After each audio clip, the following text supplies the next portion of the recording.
शुभ संध्या। मैं आयुष कुमार एक बार फिर से आप सभी का हार्दिक स्वागत करता हूं।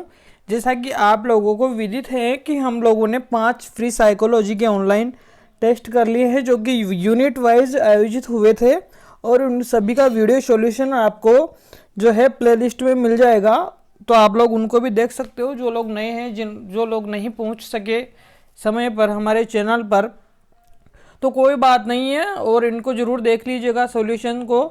और जो साइंस वाले विद्यार्थी हैं उनके लिए टाइम टेबल अपलोड कर दिया गया है। उनका जो टाइम टेबल के अनुसार ही जो टेस्ट होगा 30 to 30 क्वेश्चन सीरीज आयोजित की जा रही है। और जो मनोविज्ञान के लिए वापस से मैंने एक और टेस्ट सीरीज शुरू की है, वो भी 30 क्वेश्चन की सीरीज होगी, जो भी टॉपिक वाइज होने वाली है। तो अभी तक भी अगर आप लोगों ने चैनल को सब्सक्राइब नहीं किया है तो प्लीज़ इसको सब्सक्राइब जरूर कर लीजिएगा, क्योंकि बहुत ही जो है आपके लिए उपयोगी साबित होने वाली है ये टेस्ट सीरीज। इस टेस्ट सीरीज के माध्यम से आप लोगों की तैयारी में निरंतरता बनी रहेगी, और हमारा यही उद्देश्य है कि सब लोगों को साथ लेकर चले, ठीक है ना। तो क्या है कि अधिक से अधिक संख्या में आप लोग अपने मित्रों के साथ जो है इस निःशुल्क टेस्ट सीरीज को साझा कीजिए, जो कि अभी आज दिन तक यूट्यूब पर या फिर किसी जो है टीचर ने फ्री में कुछ भी अवेलेबल नहीं करवाया है आप लोगों को। भूतो न भविष्यता है, ऐसा काम हम लोग कर रहे हैं यहाँ पर। तो प्लीज़ हमारा साथ दीजिएगा और सभी को है अधिक से अधिक मात्रा में जो है आप लोग शेयर कीजिएगा। इसी के साथ हम लोग जो है 5वें टेस्ट का वीडियो सॉल्यूशन करने जा रहे हैं, और ये हमारा पहला क्वेश्चन था। शिक्षण की प्रक्रिया में 3 प्रमुख चर होते हैं, निम्न में से हस्तक्षेप चर का उदाहरण है। तो जल्दी से इसका सही आंसर बताएंगे आप लोग कि हस्तक्षेप चर का उदाहरण क्या होने वाला है यहाँ पर। हस्तक्षेप चर का उदाहरण, तो दोस्तों ये जो अध्यापक हैं आपके, जो अध्यापक हैं वो कौन से चर में आते हैं? टीचर कौन से चर में आता है आपका? टीचर आता है आपका स्वतंत्र चर में। क्या? स्वतंत्र चर में आपका अध्यापक जी आते हैं। और जो है आपके छात्र जो आता है वो आता है आपका आश्रित चर में। क्या? आश्रित चर में आपका छात्र आता है। और बच्चे आपकी पाठ्य वस्तु जो किस में आती है आपकी, जो आती है आपकी बिल्कुल सही है हस्तक्षेप चर में। तो पाठ्य वस्तु इसका सही आंसर होगा यहाँ पर, पाठ्य वस्तु यहाँ पर, ठीक है। एक बार इंग्लिश में भी अगर देखना चाहते हो तो इसको बोलते हैं अध्यापक जी को इंडिपेंडेंट वेरिएबल, ठीक है। और पाठ्य वस्तु को क्या बोलते हैं? इंटरवीनिंग वेरिएबल, ठीक है, इंटरवीनिंग वेरिएबल। और छात्र को क्या बोलते हैं हम लोग यहाँ पे? डिपेंडेंट वेरिएबल, जो कि आश्रित चर होता है आपका छात्र, ठीक है, क्योंकि अध्यापक के ऊपर निर्भर होता है, ठीक है। नेक्स्ट क्वेश्चन हम लोग देखने वाले हैं। RCEM उपागम ने NCERT द्वारा अपनाए गए सृजनात्मकता शिक्षण उद्देश्य में ब्लूम टैक्सोनॉमी के ज्ञानात्मक पक्षों में से कौन सा पक्ष सम्मिलित नहीं होता है? बिल्कुल इसका सही आंसर जो है आप लोगों को, तो इसका सही आंसर क्या होगा? अवबोध, विश्लेषण, संश्लेषण, मूल्यांकन। तो दोस्तों सबसे पहले तो हम ये बात करते हैं यहाँ पे कि RCEM उपागम में शिक्षण उद्देश्यों का वर्गीकरण किन किन पक्षों में किया था, ठीक है। तो हम उन पक्षों की बात करते हैं। एक पक्ष था आपका ज्ञान, ठीक है, एक था बोध, और एक था आपका प्रयोग, और एक था आपका सृजनात्मकता, ठीक है। तो इस सृजनात्मकता जो पक्ष था इसके अंदर 3 पार्टीशन में इसको डिवाइड किया गया था। तो कौन कौन से पक्ष थे वो? विश्लेषण, संश्लेषण और मूल्यांकन। ये तीनों के तीनों पक्ष आपके सृजनात्मकता शिक्षण के उद्देश्य के अंतर्गत थे। बाकी ज्ञान और अवबोध और प्रयोग अलग थे। तो यहाँ पे इसका सही आंसर जो सम्मिलित नहीं था, अवबोध नहीं था, क्योंकि अवबोध खुद में एक अलग प्रकार था। निम्न में से कौन सा शिक्षण सूत्र नहीं है? शिक्षण सूत्र नहीं है, तो दोस्तों इसका कौन सा नहीं होगा जल्दी से बताएंगे आप लोग। ज्ञात से अज्ञात की ओर, बिल्कुल ज्ञात से अज्ञात की ओर ही बालक सीखता है। जो कुछ चीज़ें उनको पहले से पता होती हैं उन चीज़ों के बारे में और गहनता से अध्ययन करना, ज्ञात से अज्ञात की ओर, बिल्कुल ये सही बात थी। और शिक्षण सूत्र नहीं है ये पूछ रहा है यहाँ पे। विशिष्ट से सामान्य की ओर, विशिष्ट से सामान्य की ओर की बात यहाँ पे कर रहा है। बिल्कुल विशिष्ट चीज़ों से सामान्य की ओर, नॉर्मलाइजेशन की ओर जाता है बालक यहाँ पे। विशिष्ट से सामान्य की ओर से तात्पर्य है यहाँ पर कि छात्रों के सामने विशिष्ट उदाहरण प्रस्तुत किए जाए और बाद में उन उदाहरणों के माध्यम से एक सामान्य सिद्धांत दे दिया जाए। ठीक है, यह भी शिक्षण सूत्र है, पर यहाँ पे अंश से पूर्ण की ओर नहीं होगा, यानी कि इसका सही आंसर यही है। और यहाँ पे अंश से पूर्ण की ओर होने की जगह पूर्ण से अंश की ओर होता है। क्या? पूर्ण से अंश की ओर होता है, तो यह इसका करेक्ट आंसर हो जाएगा, क्योंकि यह इसका शिक्षण सूत्र नहीं है। बाकी सरल से जटिल की ओर भी बालक सीखता है। इसी के साथ नेक्स्ट क्वेश्चन देखते हैं। निम्न में से सत्य है शिक्षण एक निदानात्मक प्रक्रिया है? बिल्कुल। शिक्षण एक उपचारात्मक प्रक्रिया है, बिल्कुल सही बात है। शिक्षण में जो है बालकों की समस्या का पता लगाया जाता है और जो है उनका उपचार भी किया जाता है। शिक्षण कला है और विज्ञान है, बिल्कुल। शिक्षण एक आर्ट भी है और एक विज्ञान भी है, दोनों है, बिल्कुल सही बात है। शिक्षण औपचारिक तथा अनौपचारिक प्रक्रिया है, बिल्कुल। शिक्षण जो है आपकी विद्यालय के अंतर्गत भी होता है और बालक जो है शिक्षा को बिना विद्यालय के माध्यम से बाहर भी सीखता है। ठीक है, तो दोनों ही होगा और उपयुक्त सभी कथन इसका सही आंसर होगा। इसी के साथ नेक्स्ट क्वेश्चन देखते हैं। शिक्षण वह प्रक्रिया है जिसमें अधिक विकसित व्यक्तित्व कम विकसित व्यक्तित्व के संपर्क में आता है और कम विकसित व्यक्तित्व की अग्रिम शिक्षा के लिए विकसित व्यक्तित्व व्यवस्था करता है। ऐसा ही हमारे असल जिंदगी में होता है, क्योंकि जो है आप देखते हो अध्यापक जो होता है आपसे अधिक विकसित होता है शिक्षा के बारे में और वो आप लोगों को सिखाते हैं आपके अध्यापक। इसी के कारण ये बहुत ही अच्छी लगी मेरे को पंक्तियाँ, इस वजह से मैंने इसको ऐड किया है। और ये कथन जो था आपका मॉरिसन साहब का था। किसका? मॉरिसन साहब का। इसी के बाद नेक्स्ट क्वेश्चन देखते हैं। निम्न में से क्रियात्मक पक्ष में से संबंधित मनोवैज्ञानिक हैं? तीन पक्ष होते हैं। कौन से? संज्ञानात्मक, भावात्मक और एक आपका क्रियात्मक पक्ष। तो क्रियात्मक पक्ष से संबंधित सिम्पसन जी हैं, बिल्कुल। आर.एच. दवे और ए.जे. हेरो, इन तीनों ने जो है आपके क्रियात्मक पक्ष पर कार्य किया है। क्रियात्मक पक्ष पर ये काम करने वाले मनोवैज्ञानिक थे। ठीक है, तो उपयुक्त तो सभी इसका करेक्ट आंसर होने वाला है यहाँ पर। इसी के साथ नेक्स्ट क्वेश्चन है। निम्न में से प्रारंभिक शिक्षा का कक्षा स्तर होता है? तो दोस्तों आपकी प्रारंभिक शिक्षा जो होती है उसका कक्षा स्तर होता है कक्षा 1 से लेकर कक्षा 8 तक। क्या? कक्षा 1 से लेकर कक्षा 8 के मध्य की जो शिक्षा होती है वो प्रारंभिक शिक्षा के अंतर्गत आती है। और प्राथमिक शिक्षा की अगर बात करते हैं तो प्राथमिक शिक्षा कक्षा 1 से 5 तक आती है और उच्च प्राथमिक शिक्षा कक्षा 6 से 8 तक की होती है। ठीक है, तो इसका सही आंसर जो होगा ऑप्शन नंबर 3 यहाँ पर करेक्ट आंसर होने वाला है, क्वेश्चन नंबर 7 का, कक्षा 1 से 8। इसी के साथ नेक्स्ट क्वेश्चन है। अनामांकित या ड्रॉप आउट बच्चों को आयु वर्ग के आधार पर आरटीई 2009 की किस धारा के अनुसार बालकों को प्रवेश दिया जाता है? धारा की बात कर रहा है, धारा 1, धारा 4, धारा 5 या फिर धारा 8। तो दोस्तों जो ड्रॉप आउट बच्चे हो जाते हैं और विद्यालय को छोड़ के चले जाते हैं कहीं दूर, तो उन बच्चों को वापस से विद्यालय में प्रवेश देने की प्रक्रिया होती है, जो कि आपकी धारा 4 में आती है। किसमें? धारा 4 में आती है, बिल्कुल धारा 4 इसका सही आंसर है। इसी के बाद नेक्स्ट क्वेश्चन है। किसी बालक को अपना ट्रांसफर सर्टिफिकेट चाहिए, उस ट्रांसफर सर्टिफिकेट को प्राप्त करने का अधिकार बालक को किस अध्याय की पूछ रहा है यहाँ पे, किस अध्याय से संबंधित है? अगर कोई संस्था अगर ये नहीं देती है आपको तो उस संस्था के खिलाफ जो है अनुशासनात्मक कार्यवाही की जाएगी। यह कथन किस अध्याय से संबंधित है? दोस्तों क्वेश्चन को सही से पढ़ा कीजिए, क्योंकि अध्याय और धारा में बहुत अंतर है। अध्याय की बात यहाँ पे कर रहा है जो कि आपके अध्याय 2 से संबंधित है, और धारा अगर यहाँ पे पूछता तो अध्याय 2 के अंतर्गत धारा नंबर 5 से यह बात संबंधित थी, टीसी प्राप्त करने का अधिकार।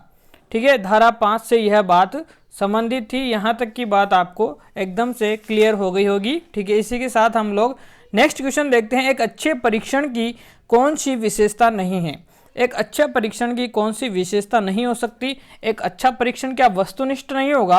बिल्कुल वस्तुनिष्ठ होना चाहिए। एक अच्छा परीक्षण वैध भी होना चाहिए, परंतु एक अच्छा परीक्षण जो है आत्मनिष्ठता को नहीं दर्शाना चाहिए। कहने का तात्पर्य ये है कि बालक खुद ही परीक्षण कर रहा है, खुद ही रैंक ला रहा है ऑल राजस्थान नंबर 1। ये क्या पॉसिबल है? क्या ये क्या अच्छी बात है? क्या नहीं है? तो इसका सही आंसर होगा आत्मनिष्ठता और विश्वसनीय भी एक परीक्षण होना चाहिए, परंतु इसका सही आंसर विशेषता नहीं पूछा है, तो ऑप्शन नंबर 3 इसका करेक्ट आंसर होगा। इसी के साथ नेक्स्ट क्वेश्चन को हम लोग सॉल्व करने जा रहे हैं। यदि किसी प्रश्न का उत्तर सभी छात्रों के द्वारा सही दे दिया जाता है तो वह परीक्षण है। वह परीक्षण वैध नहीं होता है, जरूरी नहीं है वह परीक्षण वैध नहीं है, ठीक है। वह परीक्षण वैध हो सकता है, परंतु सभी छात्रों भी उसका आंसर दे सकते हैं, सभी छात्र भी उसका आंसर दे सकते हैं। व्यापक नहीं होता, ऐसी भी कोई बात नहीं है, परंतु वह परीक्षण विभेदकारी नहीं होता, इसलिए ही तो सभी छात्र जो है उसका सही आंसर दे देंगे, तो वो बालकों में विभेद नहीं कर पाएगा कि कौन सा बालक कम पढ़ा है, कौन सा बालक अधिक पढ़ा हुआ है। इसका सही आंसर आपको समझ में आ गया होगा। इसी के साथ नेक्स्ट क्वेश्चन करते हैं। मूल्यांकन की प्रक्रिया में फीडबैक मुहैया करवाना, वापस से उनको रेस्पॉन्स करना, ठीक है ना, फीडबैक देना। सकारात्मक कार्यवाही है तो आवश्यक है, बिल्कुल। विद्यार्थी की तैयारी को बेहतरीन बनाने के लिए, ठीक है, बिल्कुल ये भी सही है। सीखने के तरीके के लिए, ये भी सही है। उपयुक्त सभी यहाँ पर सही आंसर होगा, बिल्कुल सीधा सा प्रश्न है तो। और इसी के बाद हम लोग बात करते हैं, निम्न में से प्रश्नावली विधि का प्रकार नहीं है। तो दोस्तों बंद प्रकार की होती हैं, बिल्कुल। प्रश्नावली विधि में इसका प्रकार है एक प्रकार से खुली है, बिल्कुल। संयुक्त नहीं है, ऑप्शन नंबर 3 सही होगा इसका आंसर। और क्योंकि मिश्रित तो है तो संयुक्त नहीं है, तो 4 प्रकार होते हैं वैसे प्रश्नावली विधि के। बंद, खुली, संयुक्त की जगह आना चाहिए था चित्रित प्रश्नावली। क्या? चित्रित प्रश्नावली, और बाकी सब यहाँ पर सही है। निम्न में से सत्य कथन है, रचनात्मक मूल्यांकन की प्रकृति सुधारात्मक तथा विकासात्मक होती है। बिल्कुल जो है आपका फॉर्मेटिव टेस्ट होता है, इसके अंतर्गत जो है आपकी बालक को जो है यहाँ पर जो है फॉर्मेटिव टेस्ट की बात कर रहा है। यहाँ पे रचनात्मक मूल्यांकन की आपकी यहाँ पर बात हो रही है, तो यहाँ पर रचनात्मक मूल्यांकन की प्रकृति सुधारात्मक भी होती हैं, बिल्कुल सही बात है, सुधारात्मक होती हैं और विकासात्मक भी होती है। रचनात्मक मूल्यांकन जो होता है, जो कक्षा के अंतर्गत लिया जाता है जब बालक अध्ययन कर रहे होते हैं, ठीक है। योगात्मक मूल्यांकन की शैक्षणिक कार्यक्रम की समाप्ति के बाद लिए जाते हैं। शैक्षणिक कार्यक्रम की समाप्ति के बाद योगात्मक मूल्यांकन, बिल्कुल सही बात है, यानी कि दोनों ही सही बात है। यहाँ पे दोनों ही कथन यहाँ पर सत्य होने वाले हैं। प्रश्न 14 हम लोगों ने कर लिया था, 13 नंबर का क्वेश्चन भी हम लोग कर चुके थे, 14 हो गए हैं, और अब 15 नंबर का क्वेश्चन। नैदानिक परख की आवश्यकता होती है। नैदानिक परख की आवश्यकता किसमें होती है? छात्रों की कमजोरी को दूर करने के लिए, छात्रों की परीक्षा उत्तीर्ण करने के लिए, अभ्यास कार्य को बढ़ाने के लिए, या फिर छात्र की रुचि को जानने के लिए। तो यहाँ पर बिल्कुल सबसे सही जो आंसर था, एकदम सटीक, कमजोरी को दूर करने के लिए एक नैदानिक परीक्षण होता है, क्योंकि उनमें कमजोरियों का पता लगाया जाता है कि छात्र को समस्या क्या है, उस समस्या का पता नैदानिक परख में लगाया जाता है, इसलिए इसकी आवश्यकता होती है। तो और इसके बाद होती है जो आपकी उपचारात्मक जो शिक्षण होता है। एक चीज़ याद रखना, उपचारात्मक कभी परीक्षण नहीं होता, उपचारात्मक हमेशा शिक्षण होता है, ये चीज़ जरूर ध्यान रखें आप लोग, ठीक है। 15 नंबर क्वेश्चन का सही आंसर है ऑप्शन नंबर ए, ठीक है। इसी के साथ नेक्स्ट क्वेश्चन हम लोग करने वाले हैं। निम्न में से कौन सा कथन सत्य नहीं है? बहुत ही प्यारा क्वेश्चन है। निम्न में से कौन सा कथन नहीं है? इनमें से देखते हैं, इसको पढ़ते हैं क्या क्या यह बात कर रहा है। हमारे प्राप्य उद्देश्य अपने स्वभाव और प्रकृति में असीमित होते हैं, ठीक है। प्राप्य उद्देश्य अपने स्वभाव और प्रकृति में असीमित होते हैं, ठीक है। अच्छे से पढ़ना इस क्वेश्चन को, बहुत ही प्यारा क्वेश्चन है। प्राप्य उद्देश्य कम समय में प्राप्त किए जा सकते हैं, बिल्कुल। प्राप्य उद्देश्य स्पष्ट एवं निश्चित होते हैं। उपयुक्त सभी कथन सत्य है, और यहाँ सत्य नहीं है। तो दोस्तों यहाँ पर पहला क्वेश्चन ऑप्शन है, प्राप्य उद्देश्य अपने स्वभाव और प्रकृति में असीमित नहीं होते दोस्तों, यह एक सीमित होते हैं, इनकी एक निश्चितता होती है, ठीक है ना। और जब कि आपके जो है प्राप्य उद्देश्य क्या होते हैं? सीमित होते हैं, और उद्देश्य कम समय में प्राप्त किए जा सकते हैं, कि ऑप्शन नंबर 1 इसका सही आंसर था। ऑप्शन नंबर 1 इसका करेक्ट आंसर था यहाँ पर, ठीक है। इसी के साथ नेक्स्ट क्वेश्चन है, कौन सा पक्ष ब्लूम के वर्गीकरण के भावात्मक पक्ष से संबंधित नहीं है? भावात्मक पक्ष से संबंधित नहीं है, तो देखो दोस्तों, ब्लूम के जो भावात्मक पक्ष थे आपके आग्रहण, अनुक्रिया, अनुमूल्यन, विचारण या प्रत्ययीकरण, ठीक है, व्यवस्थापन और चरित्रीकरण। तो इनमें से कौन सा नहीं है? तो दोस्तों आपको पता ही, अवबोध जो है आपका अवबोध किससे संबंधित है? आपके ज्ञानात्मक पक्ष से, ज्ञानात्मक पक्ष से संबंधित है, तो ये नहीं होगा। ऑप्शन नंबर जो है आपका डी सही होगा यहाँ पर। इसी के साथ नेक्स्ट क्वेश्चन, लिखित परीक्षा द्वारा उचित मापन होता है। किसी भी लिखित परीक्षा के कारण सिर्फ ज्ञानात्मक पक्ष का ही उचित मापन किया जा सकता है, बाकी जरूरी नहीं। एक चीज़ बताओ, लिखित परीक्षण में सभी प्रकार के परीक्षण आते हैं, ठीक है। तो बालक से पूछा गया कि राजस्थान की राजधानी क्या है? जयपुर। तो जयपुर में कहाँ उसका भावात्मक पक्ष कार्य कर रहा है, कहाँ उसका क्रियात्मक पक्ष कार्य कर रहा है? सिर्फ उसका संज्ञानात्मक पक्ष ही कार्यरत होता है, ठीक है। यहाँ तक की बात आपको क्लियर हो गई होगी। निम्न में से सत्य कथन नहीं है, इसके बारे में हम लोगों को बात करनी है। क्या कथन सत्य नहीं होगा यहाँ पे? ऑप्शन नंबर 1 कह रहा है वस्तुनिष्ठ मूल्यांकन जो है निरपेक्ष होता है। जो सत्य कथन नहीं है इसकी बात कर रहा है, बिल्कुल होता है, निरपेक्ष होता है। यह सबसे जो है किसी में कोई भेदभाव नहीं करता है, इस प्रकार का वस्तुनिष्ठ परीक्षण होता है और निरपेक्ष होता है एक प्रकार से, बिल्कुल सही है। निबंधात्मक परीक्षा में उत्तर निश्चित नहीं होते हैं, जबकि वस्तुनिष्ठ परीक्षा में उत्तर निश्चित होता है, बिल्कुल सही बात है। निबंधात्मक परीक्षा से अगर किसी से पूछा जाता है कि एक कलम का उपयोग बताइए, एक कलम का उपयोग बताने में जो है एक बालक बहुत सारी व्याख्या कर सकता है कलम के बारे में, और प्रत्येक बालक अलग अलग जो रूप से है उसको विकसित कर सकता है उसके उत्तर को। परंतु वस्तुनिष्ठ परीक्षणों में अगर उदाहरण दिया जाए कि जयपुर की राजधानी है जयपुर, दिल्ली, हैदराबाद या फिर कांचीपुरम, तो सभी बालक जो है जिसको उत्तर सही आ रहा होगा वो जयपुर ही क्लिक करेगा, ठीक है। ये वस्तुनिष्ठ परीक्षण है और इनमें उत्तर निश्चित होते हैं, ठीक है ना। वस्तुनिष्ठ परीक्षण अनुमान के आधार पर उत्तर सही किया जा सकता है, बिल्कुल, जिसे बोलते हैं आप लोगों की नज़र में तुक्का लगाना, ठीक है। बहुत सारे विद्यार्थी तुक्के भी लगा देते हैं और उनका आंसर सही हो जाता है, परंतु निबंधात्मक प्रश्नों में भी ऐसा होता है। यह बात गलत है और इसी का सही आंसर यही होगा, क्योंकि निबंधात्मक प्रश्नों में तुक्के नहीं लगा सकते। जिसको उस क्वेश्चन के बारे में जो है जानकारी है वही उसको सही कर पाएगा, यानी कि उपयुक्त सभी भी इसका सही आंसर नहीं होगा। ऑप्शन नंबर 3 इसका सही होगा। यदि कोई विद्यार्थी किसी परीक्षा में आपके 80 अंक प्राप्त करता है तो ग्रेड प्रणाली के अंतर्गत उस बालक को कौन सी ग्रेड प्राप्त होगी? बहुत ही प्यारा क्वेश्चन था ये, और इसका सही आंसर क्या था? इसका सही आंसर था आपका ऑप्शन नंबर सी, B1, क्योंकि जो है 90 जो है 1 से 100 के बीच में ये विद्यार्थी आते हैं, और आपके जो है 81 से 90 तक के बीच में ये आते हैं, और 80 से जो है जो भी है 80 से लो, ठीक है, ये विद्यार्थी आते हैं B1 वाले, B1 ग्रेड वाले, ठीक है। इसका सही आंसर क्या होगा?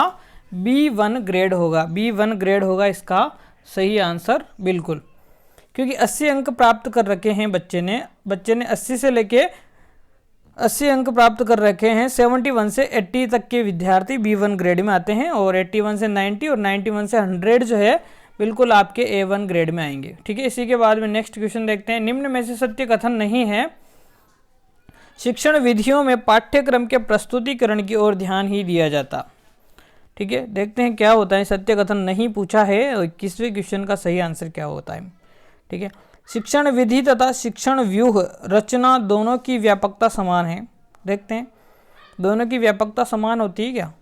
नहीं होती है ना, तो ये इसका सही आंसर होगा। वैसे शिक्षण व्यूह रचना में शिक्षण के उद्देश्य, पूर्व ज्ञान तथा सभी पक्षों पर ध्यान दिया जाता है, बिल्कुल।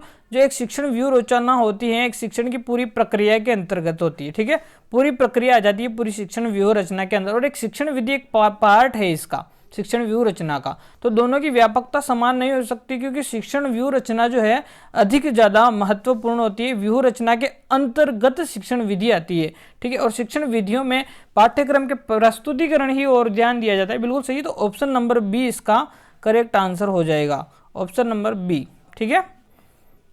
इसी के साथ देखते हैं 22 नंबर क्वेश्चन। निम्न में से एक अच्छे शिक्षण की विशेषता नहीं है। एक अच्छे शिक्षण में क्या नहीं होता, ठीक है। एक प्रकार से देखते हैं क्या होता है क्या नहीं होता है, देखते हैं इसकी क्या आंसर है। अच्छे शिक्षण में समस्त क्रियाओं की पृष्ठभूमि मनोवैज्ञानिक होती है। ठीक है, अच्छी बात है, सही है, नहीं पूछा है यहाँ पर। और अच्छा शिक्षण निर्देशात्मक तथा आदेशात्मक होता है क्या? प्रश्न नंबर 22 का सही आंसर देखना है। तो एक अच्छा शिक्षण निर्देशात्मक हो सकता है परंतु आदेशात्मक कभी नहीं हो सकता। तो इसका सही आंसर यही होगा। वैसे नीचे के भी ऑप्शन हम लोग देखते हैं क्या है इनमें। अच्छा शिक्षण लोकतांत्रिक आदर्शों पर आधारित होता है। बिल्कुल, लोकतांत्रिक आदर्शों पर आधारित होगा एक अच्छा शिक्षण। और आदर्शों की बात कर रहा है तो सही है, कोई दिक्कत नहीं। अच्छे शिक्षण की वांछनीय सूचनाएं प्रदान की जाती है। बिल्कुल, जिन सूचनाओं की ज़रूरत होती है एक अच्छे शिक्षण में जो है उसकी जो है वांछनीय सूचनाएं जो है एक अच्छे शिक्षण में प्रदान की जाती है। जिनकी ज़रूरत होती है उन कमियों को पूरा किया जाता है। यानी कि इसका सही आंसर क्या था आपका? ऑप्शन नंबर 2 इसका सही आंसर था। यहाँ तक की बात हम लोगों ने 21वां क्वेश्चन हम लोगों ने कर लिया ना। क्या था इसमें? Option number B. ठीक है, क्योंकि दोनों की व्यापकता समान नहीं होती है ना। और 23 देखते हैं हम लोग क्वेश्चन नंबर। आप किसी कक्षा में पाठ पढ़ाते हैं और एक विद्यार्थी विषय से असंबद्ध एक प्रश्न पूछता है तो आप क्या करेंगे? मतलब असंबद्ध प्रश्न का मतलब क्या हुआ है कि जो आप पढ़ा रहे हो उससे उसका कोई संबंध नहीं है। ठीक है, अब बताना इसका सही आंसर, क्योंकि बहुत सारों को लैंग्वेज ही समझ में नहीं आई होगी। उसे संबद्ध प्रश्न पूछने की अनुमति देंगे, उसे असंबद्ध प्रश्न पूछने की अनुमति देंगे, उसे गैर अनुशासित समझकर दंडित करेंगे, या फिर आप उसे कक्षा से बाहर निकाल देंगे, बाहर उत्तर देंगे, सॉरी। तो बिल्कुल इसका सही आंसर जो है ऑप्शन नंबर डी होगा। क्योंकि एक संबद्ध जरूरी नहीं है आप कहेंगे उसके कि जो मैं पढ़ा रहा हूँ उससे संबंधित ही प्रश्न पूछ, ये भी एक सही नहीं है एक अध्यापक के लिए। एक अध्यापक उससे कहेंगे कि बिल्कुल अनुमति नहीं देंगे कि आप कक्षा से बाहर के वातावरण का कोई प्रश्न यहाँ पर नहीं करेंगे। ऐसा कभी नहीं कर सकता एक भावी अध्यापक। ठीक है, उसे गैर अनुशासित समझकर दंडित करेंगे। ऐसा दंड करना तो बिल्कुल ही साफ मना कर रखा है ना। वो भी बताऊंगा अभी कौन सी धारा में कर रखा है। ठीक है, कक्षा के बाहर उसका प्रश्न का उत्तर देंगे, ये बात सही है। कक्षा के बाद में जो है आप उसके प्रश्न का सही आंसर दे सकते हैं, ऑप्शन नंबर डी। ठीक है, 23 क्वेश्चन हम लोग कर चुके हैं यहाँ पर। तो इसी के बाद हम लोग जो है नेक्स्ट क्वेश्चन करने वाले हैं और देखते हैं क्या होता है नेक्स्ट क्वेश्चन में। शिक्षार्थी जो पहले ही सीख चुके हैं उनकी पुनरावृत्ति और प्रत्यास्मरण में विद्यार्थियों की मदद करना महत्वपूर्ण है, क्योंकि विद्यार्थी जो पहले प्रश्न सीख चुके हैं, ठीक है, ये बहुत ही अच्छा क्वेश्चन है वैसे, उनकी पुनरावृत्ति और प्रत्यास्मरण में विद्यार्थियों की मदद करना महत्वपूर्ण है, क्योंकि नई जानकारी को पूर्व जानकारी से जोड़ना सीखने को समृद्ध बनाता है। ये बात ठीक है। नीचे भी देखते क्या है। पूर्व पाठ को दोहराने का यह एक प्रभावी तरीका है। दोहराने का एक प्रभावी तरीका है। ठीक है, रटन वाली बात है कि यह एक शिक्षार्थी की स्मृति को बढ़ाता है और स्मरण शक्ति का विकास करता है, ये भी सही नहीं है। ठीक है ना। और यह किसी कक्षा में एक विद्यार्थी को पाठ याद करने में सहायक है। यानी कि ऑप्शन नंबर ए बिल्कुल सही लग रहा है। ज़्यादातर प्रायोरिटी ऑप्शन नंबर ए को दी जा रही है यहाँ पर। यहाँ तक की बात आपको समझ में आ गई होगी। ऑप्शन नंबर जो 23 था उसका 23वां हमने कर लिया है। कक्षा के बाहर उसके प्रश्न का उत्तर देंगे, बिल्कुल सही है। कक्षा के बाद में ज़्यादा सही रहता है वैसे अगर हम लोग इसको ढंग से करते हैं तो, है ना, पर कोई दिक्कत नहीं है। हम लोग करते हैं अब नेक्स्ट क्वेश्चन। 24 क्वेश्चन हो गए ना हमारे, ये कर लिया, ठीक है। 25 देखते हैं। हर्बर्ट की पंचपदी प्रणाली में परिणित पद नहीं है। कौन सा पद जो है हर्बर्ट की प्रणाली में? प्रस्तावना है, बिल्कुल। प्रस्तुतिकरण, उद्देश्य, प्रवृत्तियां नहीं है। प्रवृत्तियां ही इसका करेक्ट आंसर होगा, तो प्रवृत्तियां नहीं है यहाँ पर। ठीक है, 25 क्वेश्चन हो चुके हैं हमारे। 26वें क्वेश्चन को देखते हैं। सतत एवं व्यापक मूल्यांकन में होता है केवल शैक्षणिक मूल्यांकन, शैक्षणिक तथा सह शैक्षणिक ABC ग्रेड का प्रयोग। तो यहाँ पे केवल शैक्षणिक मूल्यांकन नहीं हो सकता है। ठीक है, ये शैक्षणिक सह शैक्षणिक मूल्यांकन ABC ग्रेड का प्रयोग, ये भी ठीक है। ऑप्शन नंबर 2 और 3 दोनों सही है। ऑप्शन नंबर 2 और 3 दोनों सही है यहाँ पर 26वें क्वेश्चन में। यहाँ तक की बात आपको क्लियर हो गई होगी। इसी के बाद नेक्स्ट क्वेश्चन देखते हैं। 27वां क्वेश्चन क्या बोल रहा है? क्रियात्मक अनुसंधान के बारे में सत्य कथन है। देखते हैं क्या है भाई साहब इसमें। ठीक है, क्रियात्मक अनुसंधान के अमेरिका में प्रारंभ हुआ। ठीक है, ये बात सही है। शिक्षण एवं बालक व कार्य प्रणालियों की समस्याओं का अध्ययन नहीं करता, ये बात तो गलत है ना। मूल्यांकन शिक्षक स्वयं करते हैं, ये ठीक है, मूल्यांकन शिक्षक स्वयं करते हैं। और ऑप्शन नंबर 1 और 3 यहाँ पर सही हो जाएगा, 2 और 3 सही नहीं होगा, ऑप्शन नंबर डी यहाँ पर करेक्ट है। यहाँ तक की बात आपको क्लियर हो गई होगी वैसे। इसी के बाद नेक्स्ट क्वेश्चन करते हैं हम लोग। निम्न में से असत्य कथन है। असत्य कथन क्या है भाई साहब, देखते हैं। मूल्यांकन मात्रात्मक और गुणात्मक दोनों होता है, ठीक है, सही बात है, मूल्यांकन मात्रात्मक भी होता है और गुणात्मक भी होता है। मूल्यांकन मापन दोनों समान हैं, नहीं, मूल्यांकन मापन कभी दोनों समान नहीं होते हैं, क्योंकि मापन जो है केवल एक अंकीय मान होता है, एक प्रकार से यूँ समझ के चलो। और मूल्यांकन संपूर्ण व्यवहार की बात करता है, गुणों की भी बात करता है, परंतु जो आपका मापन होता है सिर्फ मात्रात्मक बात करता है, ठीक है। तो ये दोनों समान नहीं, और असत्य कथन पूछा है, यानी कि ऑप्शन नंबर 2 ही इसका सही बात है। परंतु मूल्यांकन सभी संबंधों से बात करता है, ज्ञानात्मक, भावात्मक और क्रियात्मक क्षेत्रों से। उपयुक्त सभी इसका सही आंसर नहीं हो सकता, ऑप्शन नंबर बी।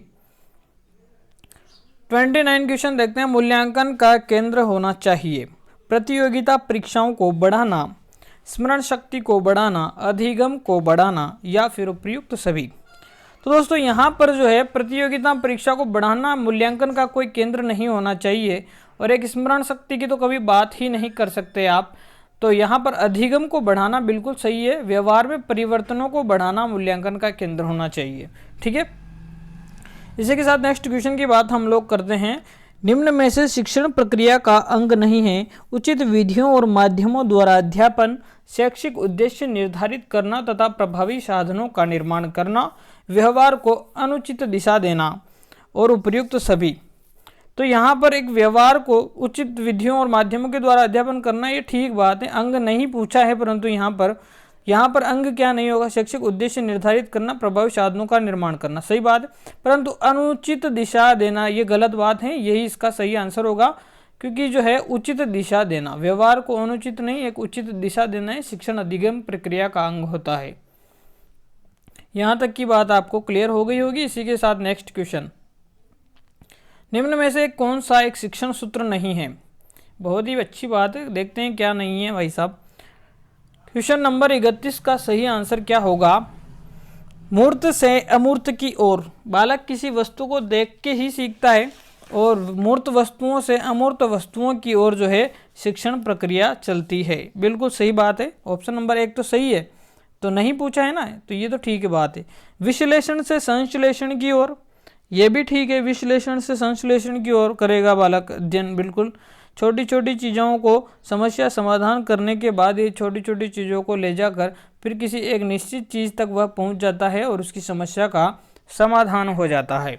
अनुभूत से युक्त की ओर, बिल्कुल यह भी सही बात है, क्योंकि शिक्षण अधिगम प्रक्रिया प्रारंभ में अनुभूत वस्तुओं से यानी कि ठोस वस्तुओं से होती हैं, और फिर सत्य की अनुभूति होने के बाद जो है युक्त चिंतन वह करने लग जाता है।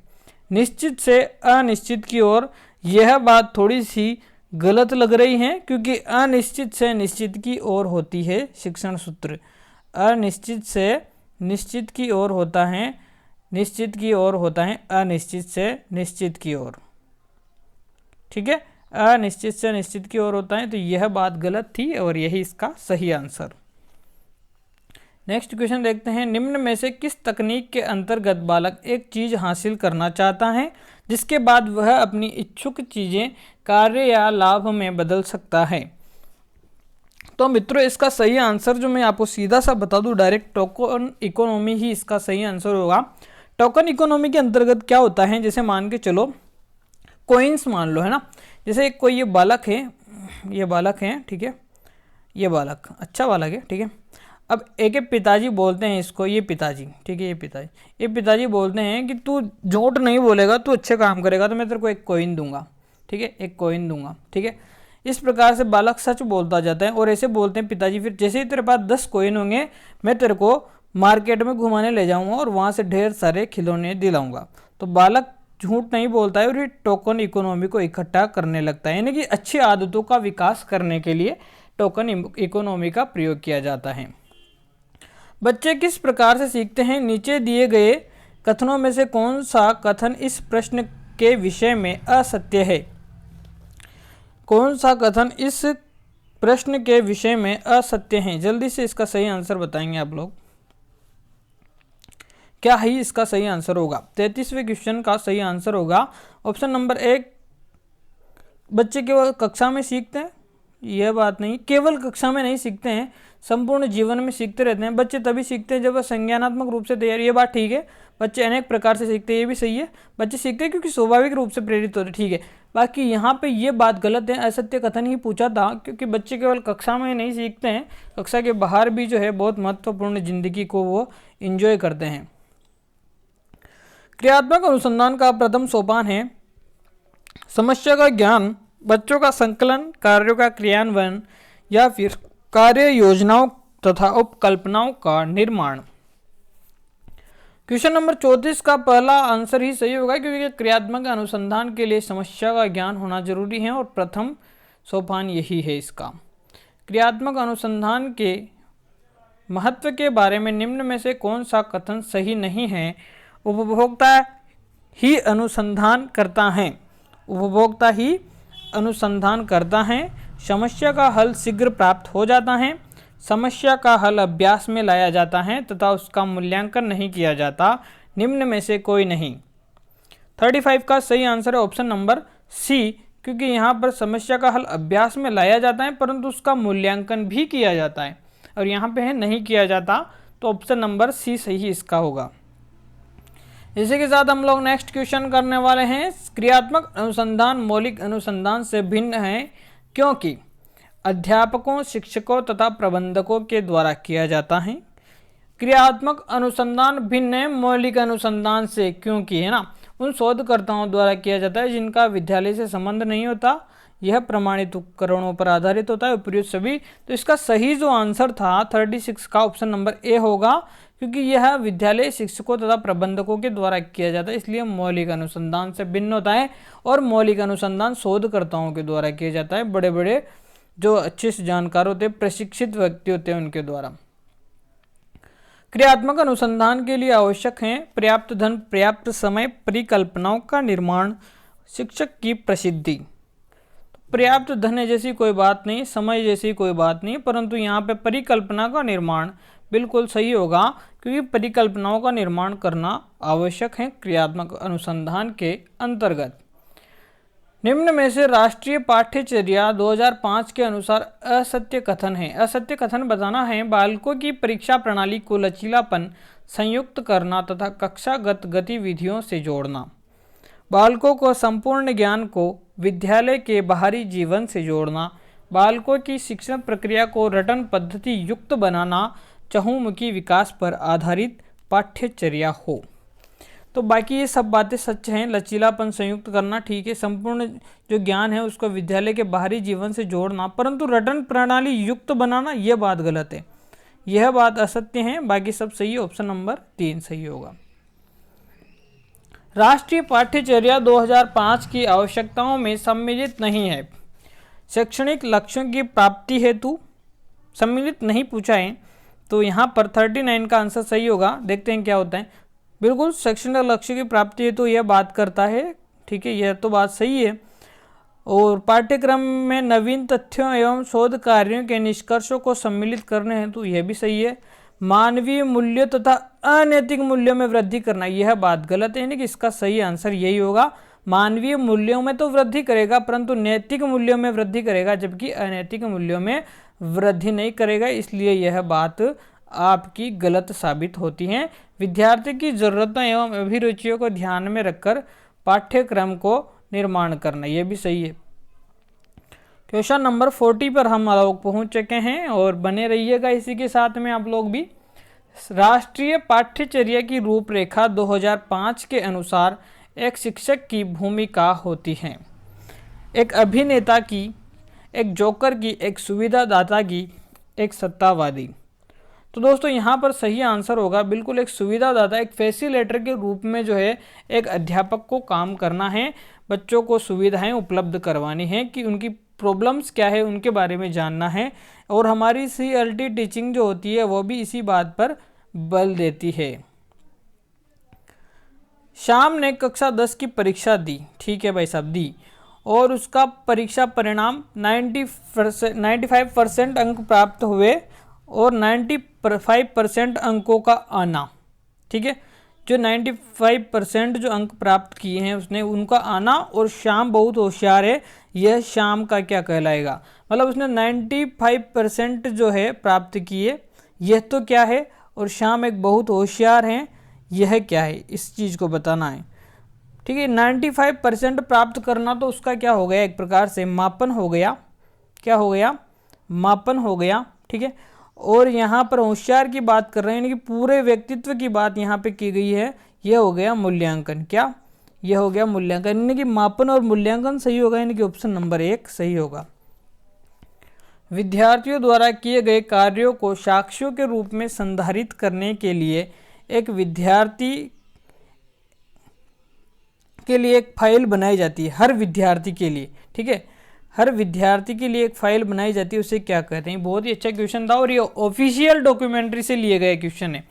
Port result file, port name file, portray using file और पोर्टफोलियो फाइल। तो इसका सही आंसर है दोस्तों option number D, portfolio file बोला जाता है। प्रत्येक विद्यार्थी के लिए एक फाइल तैयार की जाती है उसके कार्य को साक्ष्य के रूप में संधारित करने के लिए, और ये एक ऑफिशियल डॉक्यूमेंट जो है होता है विद्यालय का, उससे ये मैंने क्वेश्चन उठाया है। वस्तुनिष्ठ परीक्षा के अंतर्गत विजातीय प्रश्नों के संबंध में सत्य कथन है। देखते हैं क्या होता है। वस्तुनिष्ठ विजातीय प्रश्नों की बात है ना, थोड़ा सा समझने का प्रयास कीजिए। इन प्रश्नों को 2 स्तंभ होते हैं, एक स्तंभ से उत्तर दूसरे स्तंभ में मिलाने होते हैं। देखते हैं क्या होता है।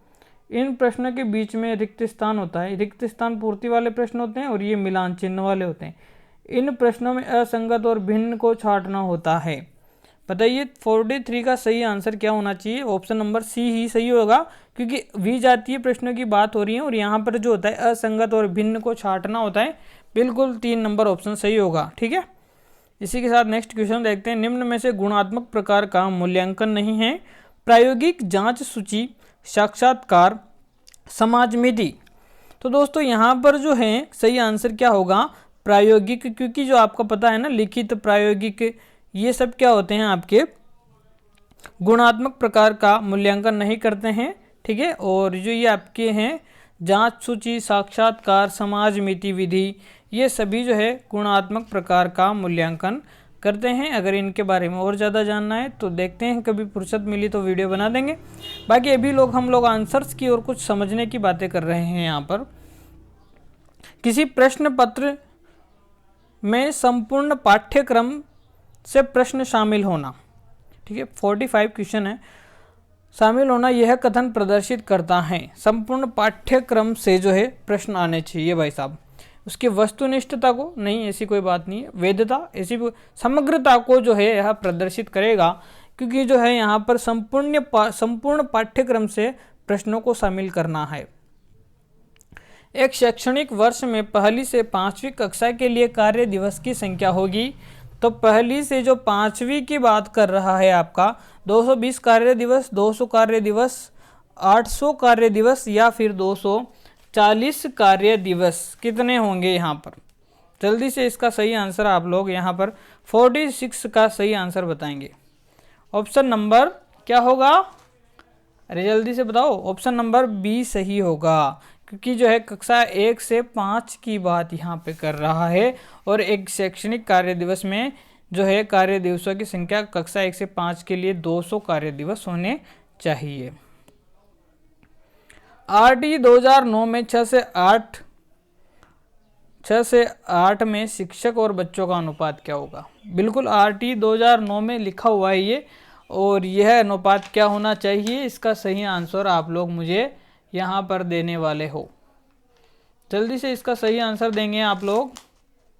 क्या होगा इसका सही आंसर, 30:1, 1:30 और 1:35 और 1:45, 47 का सही आंसर ऑप्शन नंबर सी होगा यहाँ पर, क्योंकि एक शिक्षक होगा और 35 बच्चे होंगे। कक्षा 6 से 8 के मध्य की जो यहाँ पर बात की जा रही है।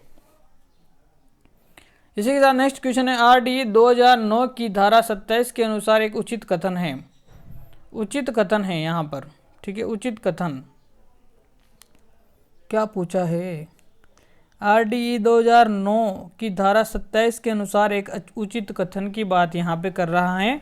48 क्वेश्चन नंबर, स्वयं को निजी शिक्षण पर प्रतिबंधित रहेगा। स्वयं को निजी शिक्षण पर प्रतिबंधित रखना, ठीक है।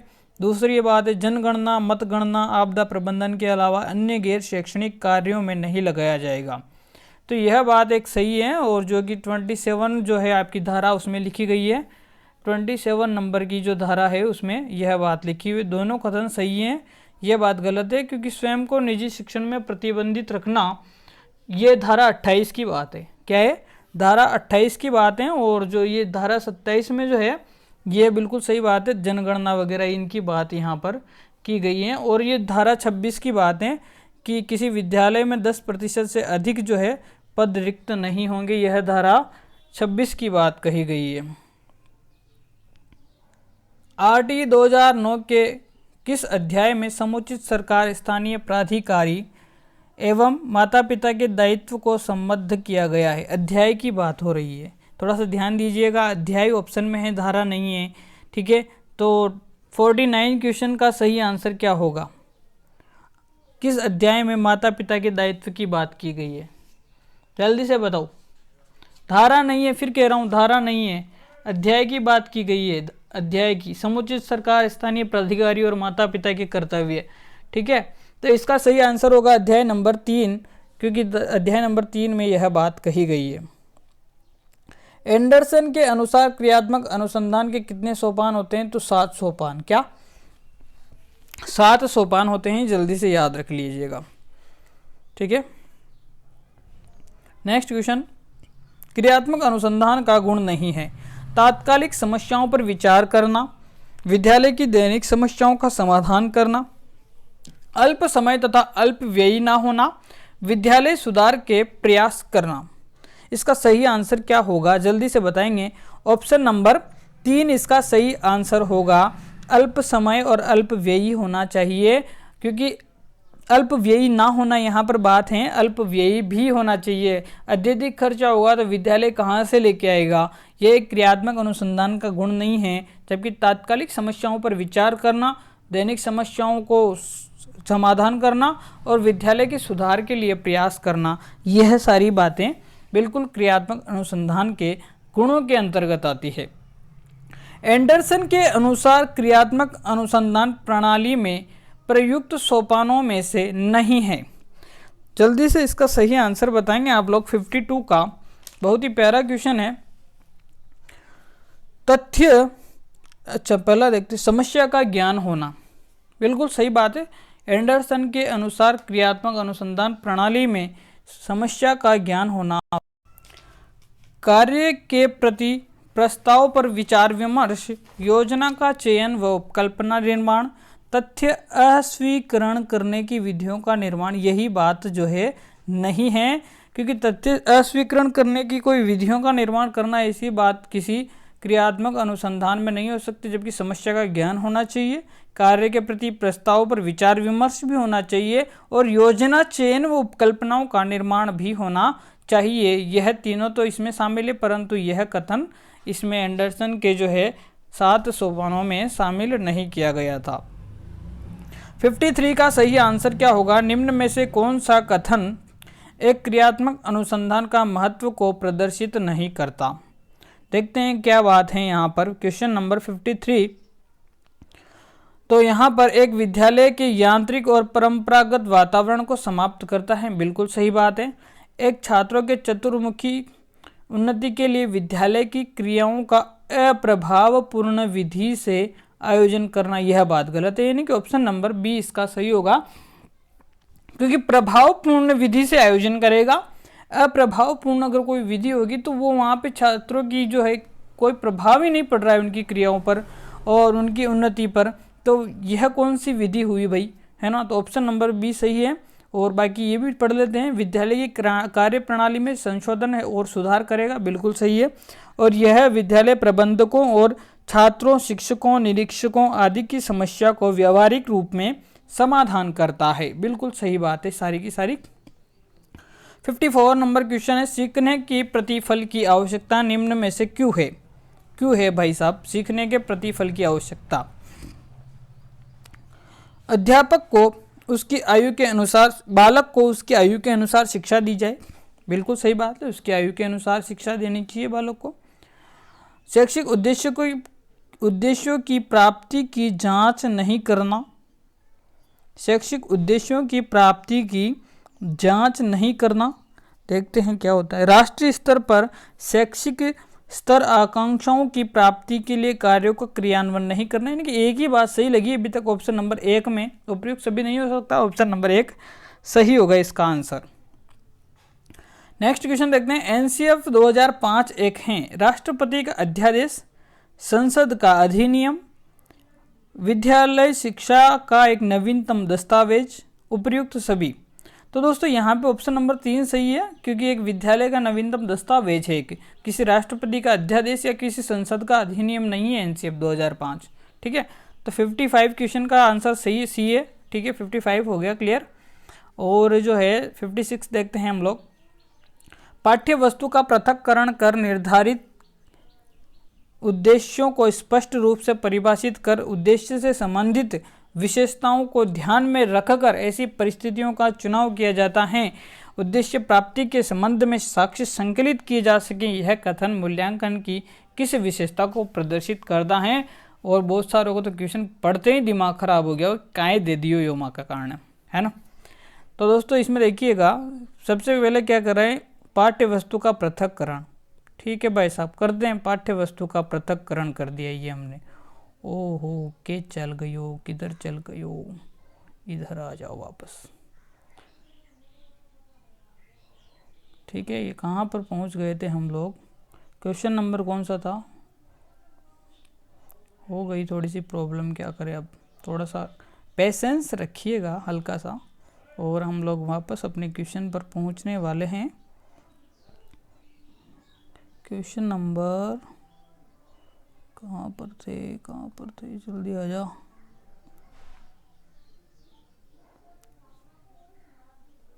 ये आ गया, चलो ठीक है ना, ये था क्वेश्चन।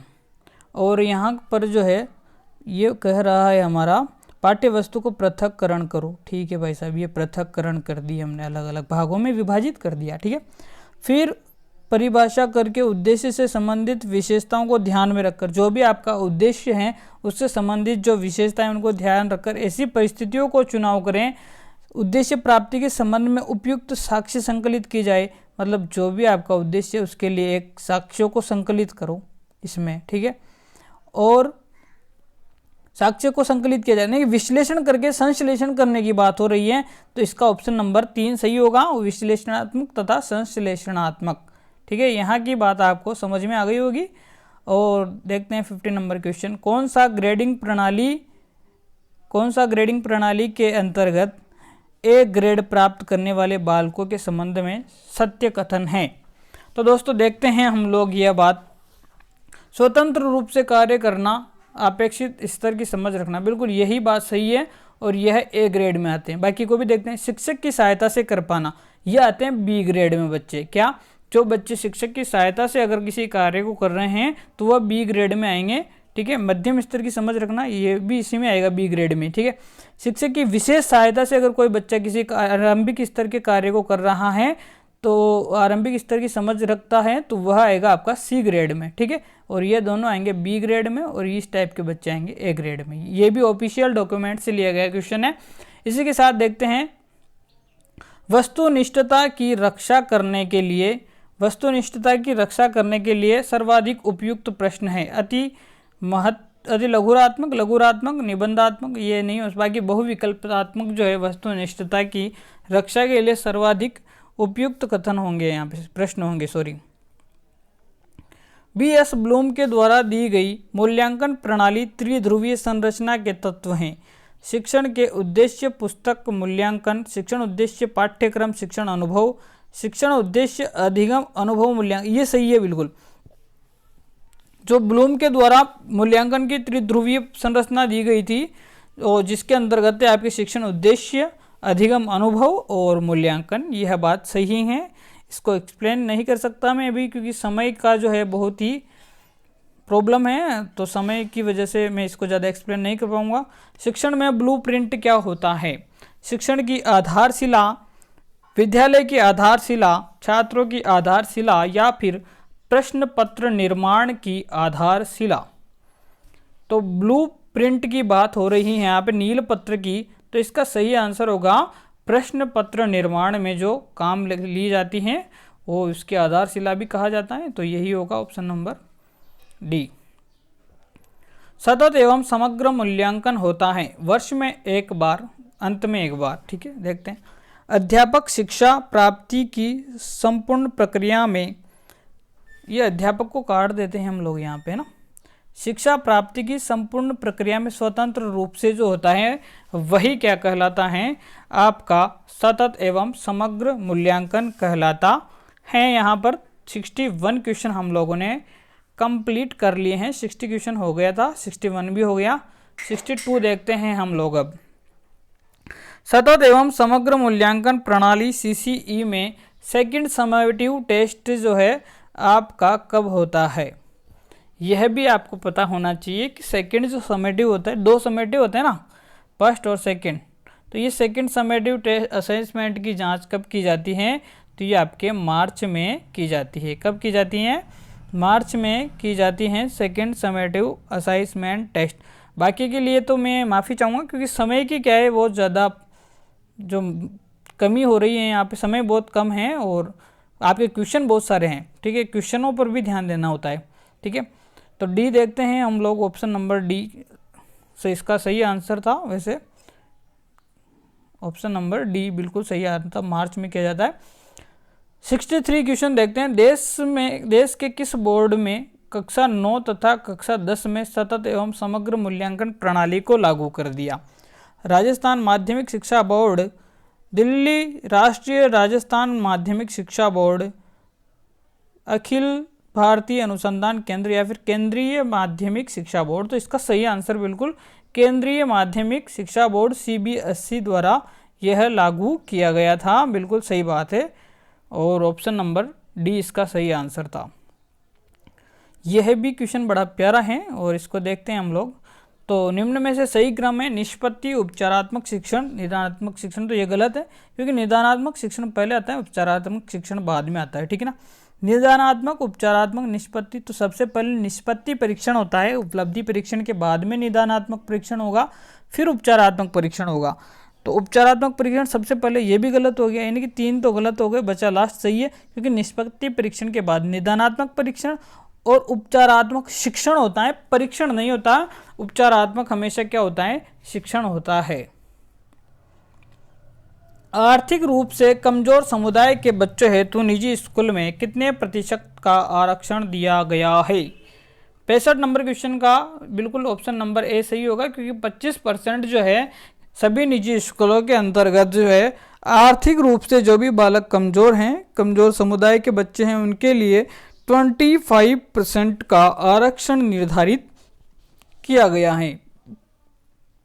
इसी के साथ नेक्स्ट क्वेश्चन हम लोग करते हैं। निम्न में से सत्य कथन है अप्रमापीकृत परीक्षण विशेषज्ञ द्वारा निर्मित होते हैं। सत्य कथन की बात हो रही है और क्वेश्चन नंबर है 66। ठीक है, तो यहाँ पर सत्य कथन की अप्रमापीकृत परीक्षण जो है विशेषज्ञ द्वारा निर्मित होते हैं। प्रमापीकृत परीक्षण का प्रयोग सीमित होता है। यह दोनों के दोनों कथन सत्य हैं, दोनों ही कथन असत्य है।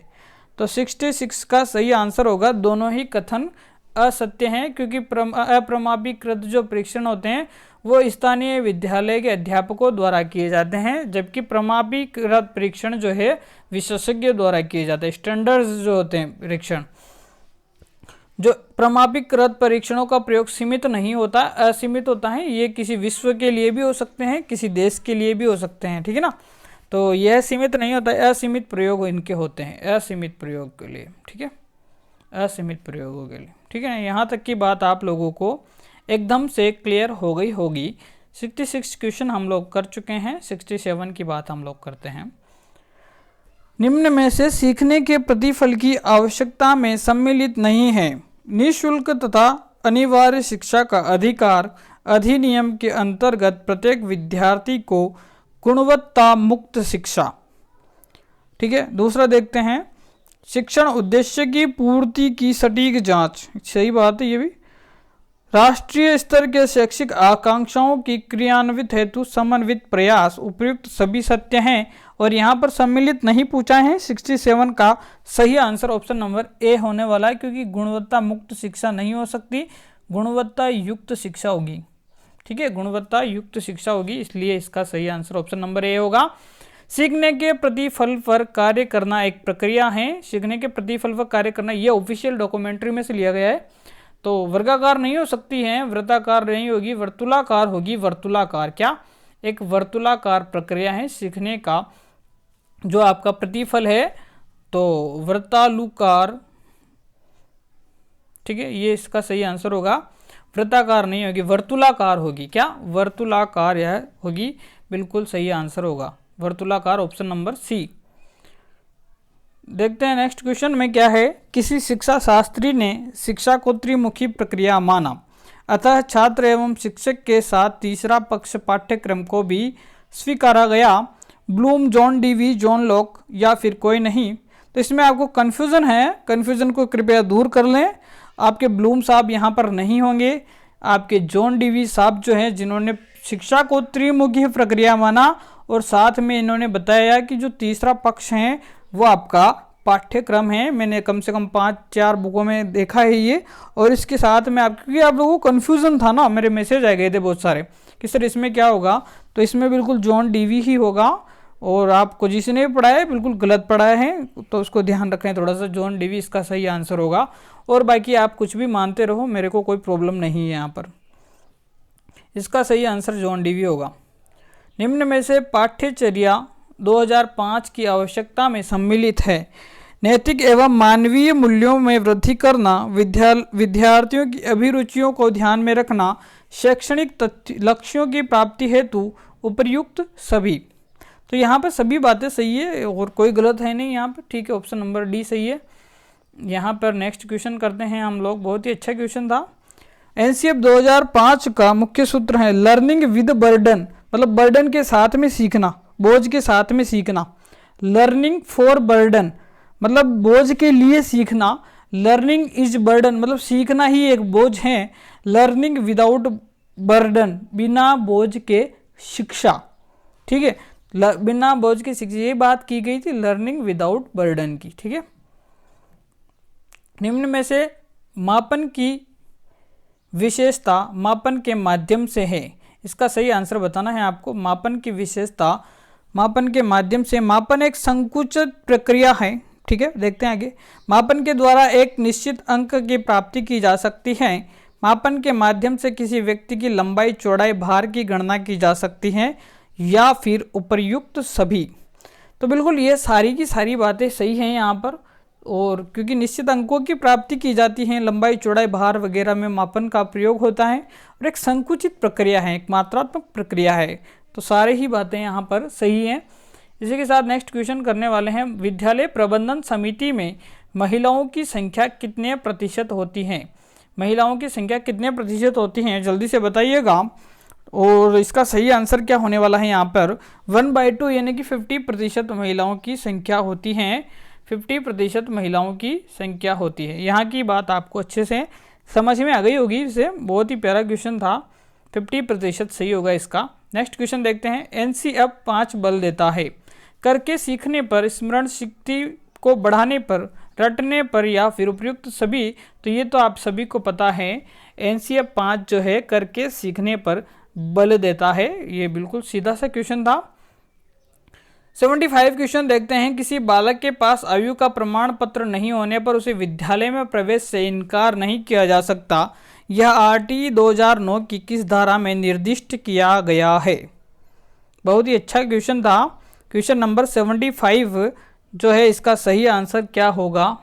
अगर किसी बालक के पास में कोई प्रमाण पत्र नहीं है और उसे विद्यालय में प्रवेश करने से लिए इनकार नहीं कर सकते हो आप लोग, तो यह धारा 14 में साफ साफ स्पष्ट किया गया है कि अगर किसी बालक के साथ में कोई अगर आयु का प्रमाण पत्र भी नहीं है ना, तो भी आप क्या कर सकते हो, अभिभावकों से मतलब लिखवा लो, ठीक है, किसी कागज पे कि जो है हमारा बालक जो इतने वर्ष का है, और एक संरक्षक वगैरह कोई भी प्रमाण पत्र जारी कर सकते हैं वहाँ पे। बिल्कुल ऑप्शन नंबर 14 सही है। देखते हैं, बहुत ही अच्छा क्वेश्चन है। एसएमसी विद्यालय प्रबंधन समिति का निर्माण निम्न में से संबंध में असत्य कथन है। देखते हैं, 3/3/4 अभिभावक तथा संरक्षक होने चाहिए, ठीक है। 1/4 सदस्य महिलाएं होनी चाहिए, दोनों कथन सत्य, दोनों गलत। तो अभी हमने जस्ट देखा था 50% महिलाएं होनी चाहिए, यहाँ पे 1/4 यानी कि 25% की बात हो रही है। तो ऑप्शन नंबर बी सही होगा इसका आंसर, क्योंकि यहाँ पे असत्य कथन पूछा था और यहाँ पर महिलाओं की संख्या 1/2 होनी चाहिए थी। तो 70 जो है 6 क्वेश्चन नंबर का आंसर आपको समझ आ गया होगा। इसी के साथ हम लोग जो है नेक्स्ट क्वेश्चन करते हैं। नेक्स्ट क्वेश्चन क्या है, ब्लूम के संज्ञानात्मक पक्ष में सन 2001 में संशोधन के पश्चात सबसे उच्चतम स्तर क्या है। एंडरसन साहब ने ये जो है संशोधन किया था, और जो मूल्यांकन था आपका, मूल्यांकन को उसने नीचे रख दिया था और संश्लेषण को सबसे ऊपर रख दिया था। संश्लेषण प्रक्रिया को सबसे ऊपर रख दिया था, और इसका सही आंसर भी संश्लेषण होगा, क्योंकि मूल्यांकन था पहले मूल्यांकन सबसे उच्चतम स्तर पर था। और जो आपके एंडरसन साहब आए, उन्होंने 2001 में जो संशोधन किया था, तो उसको क्या किया था, मूल्यांकन को नीचे रख दिया और संश्लेषण को ऊपर कर दिया। समझ गए होंगे आप इस बात को अच्छे से। और भावात्मक पक्ष से संबंधित उद्देश्य मुख्य रूप में से संबंधित है, मतलब भावात्मक पक्ष से संबंधित उद्देश्य कौन सा है, ज्ञान, अनुप्रयोग, अवबोध, अनुमूल्यन। तो हमने ये पहले भी बात की थी कि जो है आपका यहाँ पे ज्ञान, अनुप्रयोग और अवबोध जो तीनों ज्ञानात्मक पक्ष से संबंधित है, और ये अनुमूल्यन बच्चा बेचारा ये भावात्मक पक्ष से संबंधित है। भावात्मक पक्ष से संबंधित है ये अनुमूल्यन। अनुमूल्यन ही सही आंसर है इसका, ऑप्शन नंबर सी यहाँ पर करेक्ट होगा। इसी के साथ नेक्स्ट क्वेश्चन हम लोग यहाँ पर देखने जा रहे हैं, और हमारा 1 घंटा पूरा हो चुका है इसी के साथ में, परंतु तो 10-20 मिनट की बात हो रहे हैं, तो लगे रहें, कंप्लीट बने रहें साथ में। निम्न में से कौन सा पद गत्यात्मक उद्देश्य के अंतर्गत आता है। गत्यात्मक उद्देश्य के अंतर्गत क्या आता है, तो पहले से अपन ये देखते हैं, व्यवस्थापन खाई का है, व्यवस्थापन खाई का है भावात्मक पक्ष का, ठीक है, भावात्मक पक्ष का नहीं हो सकता। अनुमूल्यन खाई का है आपके भावात्मक पक्ष का, ठीक है। विश्लेषण किसका है, ज्ञानात्मक पक्ष का। बचा क्या, प्रत्यक्षीकरण, बिल्कुल सही आंसर होगा प्रत्यक्षीकरण। 79 क्वेश्चन हम लोग कर चुके हैं।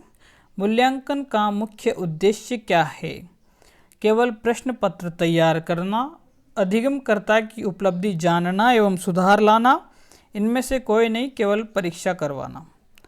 तो ऑप्शन नंबर बी सही लग रहा है, उपलब्धि को जानना और उसमें सुधार भी करना है, ठीक है। मूल्यांकन का उद्देश्य केवल प्रश्न पत्र तैयार करना या परीक्षा करवाना नहीं होता है। इसी के साथ नेक्स्ट क्वेश्चन है, शिक्षा का अधिकार अधिनियम 2009 के अनुसार कुल कितनी धाराएं और अध्याय हैं। पहले धाराएं पूछी हैं, फिर अध्याय पूछे हैं, तो हम लोगों को क्वेश्चन को थोड़ा ध्यान से पढ़ना होता है कि धाराएं कितनी हैं, धाराएं कितनी हैं, जल्दी से बताएंगे धाराएं कितनी हैं। क्वेश्चन नंबर 81 में सही आंसर होगा, क्या होगा, धाराएं हैं हमारी 38, धाराएं हैं हमारी 38 और अध्याय हैं हमारे 7, यानी कि ऑप्शन नंबर डी यहाँ पर सही आंसर होगा। क्या, ऑप्शन नंबर डी। आरटीई के नाम का उल्लेख किस धारा में किया गया है। व्हाट इज आरटीई, यह बात किस धारा में कही है, तो धारा नंबर 1, यह बात तो आपको सबको पता होगा। वैसे धारा नंबर 1 में जो है आरटीई की बात की गई है, आरटीई के नाम का उल्लेख किया गया है। इसी के साथ नेक्स्ट क्वेश्चन देखते हैं, आरटीई 2009 के अंतर्गत कितने किलोमीटर में यूपीएस की स्थापना, क्या, यूपीएस की यानी कि अपर प्राइमरी स्कूल की स्थापना करने का प्रावधान है। बहुत ही मस्त क्वेश्चन था, 1 नंबर क्वेश्चन था। तो 1 किलोमीटर, 2 किलोमीटर, 3 किलोमीटर या फिर 5 किलोमीटर, क्या होगा इसका सही आंसर। 83 का सही आंसर होगा 2 किलोमीटर पर आप यूपीएस स्कूल जो है आपकी होनी चाहिए, प्रत्येक 2 किलोमीटर के अंतराल में, ठीक है। और यहाँ पर 1 किलोमीटर के अंतराल में आपकी जो प्राथमिक विद्यालय होने चाहिए, ठीक है, प्राथमिक विद्यालय होने चाहिए, और उच्च प्राथमिक विद्यालय 2 किलोमीटर के अंतर्गत होने चाहिए। आरटी धारा 26 के तहत एक विद्यालय में न्यूनतम कितने पद रिक्त रह सकते हैं? हमने बताया था कि 10% पद रिक्त रहने चाहिए, रह सकते हैं, रहने नहीं चाहिए, अनिवार्यता नहीं है। 10% पद जो है रिक्त रह सकते हैं किसी विद्यालय में न्यूनतम, बाकी जो है कंप्लीट सीटें उनको भरनी होगी। आरटी के तहत एक शिक्षक का कार्य नहीं है शिक्षण कार्य करवाना, नहीं ऐसा तो नहीं है। स्वयं और बालकों के सहानुभूतिपूर्ण व्यवहार करना, यह भी सही बात है, नहीं करना चाहिए ना, ऐसा नहीं पूछा है। तो स्वयं को निजी ट्यूशन में व्यस्त रखना, यह बात गलत है, स्वयं को निजी ट्यूशन में व्यस्त नहीं रखना है। आरटी के तहत जो है एक शिक्षण का कार्य नहीं है ये। एनसीएफ 2005 के अध्यक्ष कौन थे? प्रोफेसर आनंद पाल, प्रोफेसर टप्पू के पापा प्रोफेसर यशपाल और राजकुमार योगेंद्र। तो ये आपको सभी को पता है, प्रोफेसर यशपाल जो है यहाँ पर सही आंसर हैं बिल्कुल। एनसीएफ 2005 का निर्माण रविंद्रनाथ टैगोर की कौन सी पंक्तियों पर आधारित हैं? बहुत ही अच्छा क्वेश्चन था। और ये क्वेश्चन क्या है, वहाँ पर जो मैं पेपर बना रहा था शायद वहाँ पे गलत क्लिक हो गया है और आप सभी लोगों को हैं इसमें प्रॉब्लम्स आ रही थी। तो इसका सही जो आंसर था आपका सभ्यता एवं प्रगति ही था और यही आपको याद रखना है। और वहाँ पे जो क्या है कुछ आंसर्स मेरी वजह से गलती हुई, उसके लिए मैं माफ़ी चाहूँगा, क्योंकि वहाँ पे क्या है कुछ टेक्निकल इशू आ गया था शायद और जो है हैंगिंग प्रॉब्लम चल रही थी, तो वहाँ पे सभ्यता एवं संस्कृति क्लिक हो गया था। तो बाकी इसका सही आंसर जो है सभ्यता एवं प्रगति ही होगा। 87 क्वेश्चन का आंसर, क्या 87 क्वेश्चन का आंसर। पश्चावलोकन मार्गदर्शक सिद्धांत गुणवत्ता के आयाम निम्न में से किस अध्याय से संबंधित हैं? यह आपके जो कथन लिया गया है ना, ये एनसीएफ के 2005 की जो ऑफिशियल डॉक्यूमेंट्री है वहाँ से मैंने ये क्वेश्चन पुटअप किया है। तो ये क्वेश्चन बहुत ही इंपॉर्टेंट हो जाता है, क्योंकि पुनरावलोकन मार्गदर्शक सिद्धांत और गुणवत्ता के जो आयाम है ये परिक्षेप्य से लिए गए हैं। किससे? परिक्षेप्य अध्याय 1 से लिए गए हैं। इसके बाद नेक्स्ट क्वेश्चन देखते हैं। नियोजन के उपागम, विवेचनात्मक शिक्षा शास्त्र, शैक्षिक अनुभव की रूपरेखा बनाना निम्न में से किस अध्याय से संबंधित हैं? सीखना और ज्ञान, व्यवस्था के सुधार, विद्यालय और कक्ष का वातावरण और उपयुक्त सभी। 89 क्वेश्चन का सही आंसर है शिक्षा, सीखना और ज्ञान, क्योंकि यहाँ पर जो ये ऑफिशियल डॉक्यूमेंट्री से मैंने क्वेश्चन लिए हैं। एनसीएफ 2005 की जो ऑफिशियल डॉक्यूमेंट्री होती है, आप लोगों को फुर्सत मिले तो आप लोग भी जरूर पढ़ना। और बहुत ही इसका सही आंसर है सीखना और ज्ञान, बिल्कुल करेक्ट आंसर होगा। और यहाँ पर शांति के लिए निम्न में से एनसीएफ 2005 के किस अध्याय से संबंधित हैं? शांति के लिए शिक्षा, शांति के लिए शिक्षा किस अध्याय से संबंधित है? एनसीएफ 2005 से। तो अध्याय नंबर 3 में इसकी बात की गई थी, शांति के लिए शिक्षा। ये भी एनसीएफ 2005 की ओरिजिनल डॉक्यूमेंट्री से उठाए गए क्वेश्चंस हैं। 20 क्वेश्चन हम लोग कंप्लीट कर चुके हैं। यहाँ पर ऑप्शन नंबर 3 सही होगा। प्रवेश परीक्षाएं पाठ्यक्रम पुस्तकों की बहुलता, आकलन में लचीलापन आदि संबंधित हैं। व्यवस्थागत सुधार से, सीखना और ज्ञान से, परिक्षेप्य से या फिर उपयुक्त तो सभी से। 91 में आएगा व्यवस्थागत सुधार। प्रवेश परीक्षाएं पाठ्य पुस्तकों की बहुलता और आकलन में लचीलापन आदि संबंधित हैं। व्यवस्थागत सुधार से, यह भी आपकी एनसीएफ की जो ओरिजिनल डॉक्यूमेंट्री है उससे ये क्वेश्चन मैंने उठाए हैं। ठीक है, यहाँ पर नेक्स्ट क्वेश्चन देखते हैं। 92 क्वेश्चन क्या कहता है हमारा? शिक्षण की प्रक्रिया में निम्न में से स्वतंत्र चर क्या हैं?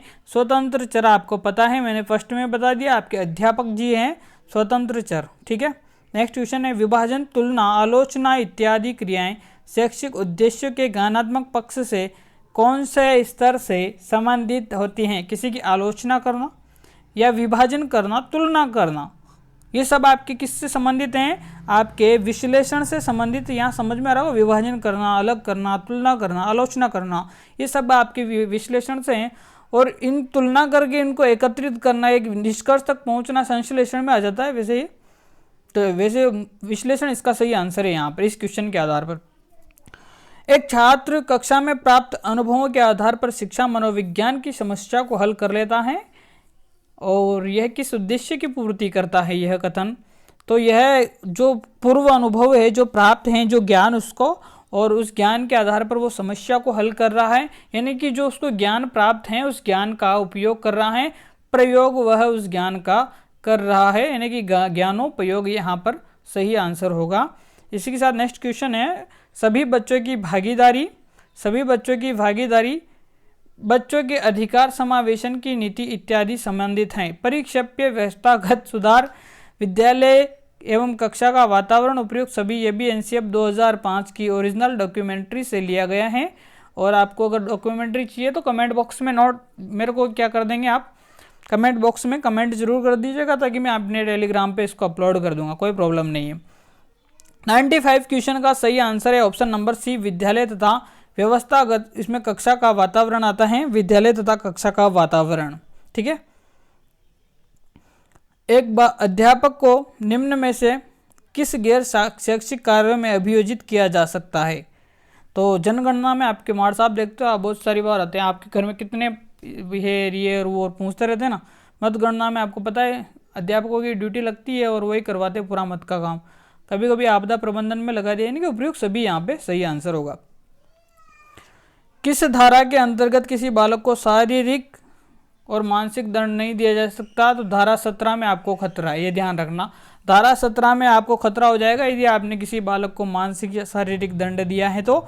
और इसी के साथ 98 क्वेश्चन है, यदि किसी विद्यार्थी को विद्यालय में प्रवेश लिया जाना है और उसके पास जन्म का प्रमाण पत्र नहीं है तो निम्न में से किसे प्रस्तुत कर सकता है? नर्स द्वारा प्राप्त अभिलेख को बिल्कुल कर सकता है, आंगनबाड़ी से प्राप्त रिकॉर्ड को बिल्कुल कर सकता है, माता पिता या संरक्षक द्वारा किसी आयु प्रमाण पत्र की घोषणा पर बिल्कुल उपयुक्त सभी यहाँ पर सही आंसर होंगे। निम्न में से सत्य कथन है, अधिगम के लिए आकलन की प्रक्रिया अधिगम से पूर्व ही प्रारंभ कर दी जाती है। बिल्कुल यह बात सही है कि अधिगम किस बात के लिए करवाना है ना। अधिगम के लिए मतलब किसके लिए अधिगम करवाना है, ये आकलन की प्रक्रिया जो है अधिगम से पूर्व ही प्रारंभ की जाती है। बिल्कुल सही बात है। अधिगम का आकलन मतलब आपने क्या ग्रहण किया है, कितना ग्रहण किया है, इस प्रक्रिया को जो है अंत में पूर्ण किया जाता है। बिल्कुल यह बात भी सही है कि अधिगम का आकलन, किस चीज़ का आकलन कर रहे हो, है ना। मतलब आपने इकाई करवाई कंप्लीट और उसके अंत में उस चीज़ का आकलन करना, अधिगम का आकलन करना, दोनों के दोनों कथन सही है। ऑप्शन नंबर सी सही आंसर होगा। इसी के साथ लास्ट क्वेश्चन है आज का। इससे पहले अभी तक भी अगर आपने चैनल को सब्सक्राइब नहीं किया है तो चैनल को जरूर सब्सक्राइब करना है और बेल आइकन को भी दबा देना है और सभी के सभी मित्रों के साथ घर घर इस संदेश को पहुंचा देना है और अपने चैनल पर बने रहना है। और इससे बेस्ट कुछ नहीं होगा, है ना, इससे बेस्ट कुछ नहीं होगा।